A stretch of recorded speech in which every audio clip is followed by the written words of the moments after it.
ಒಂದು ದಟ್ಟವಾದ ಕಾಡಿನಲ್ಲಿ ಒಂದು ಶಕ್ತಿಶಾಲಿ ಹುಲಿ ವಾಸಿಸುತ್ತಿತ್ತು. ಅದರ ಹೆಸರು ಶೂರ. ಶೂರ ತನ್ನ ಶಕ್ತಿ ಮತ್ತು ಧೈರ್ಯಕ್ಕೆ ಪ್ರಸಿದ್ಧವಾಗಿತ್ತು.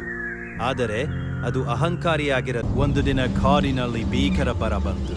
ನದಿಗಳು ಒಣಗಿ ಬಿಟ್ಟವು. ಪ್ರಾಣಿಗಳು ನೀರಿಗಾಗಿ ಅಲೆದಾಡತೊಡಗಿದವು. ಶೂರ ಇದನ್ನು ನೋಡಿ ದುಃಖಪಟ್ಟಿತು. ಅದು ಕಾಡಿನ ಎಲ್ಲಾ ಪ್ರಾಣಿಗಳನ್ನು ಸೇರಿಸಿ, ನಾವು ಒಟ್ಟಾಗಿ ಕೆಲಸ ಮಾಡಿದರೆ ಸಮಸ್ಯೆಯನ್ನು ಪರಿಹರಿಸಬಹುದು.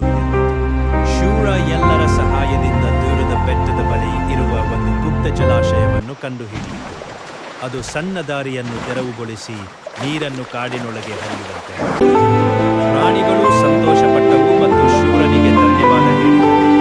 ಆ ದಿನದಿಂದ ಶೂರ ಕಾಡಿನ ರಾಜನಷ್ಟೇ ಅಲ್ಲ, ಒಳ್ಳೆಯ ನಾಯಕನೂ ಆಯಿತು.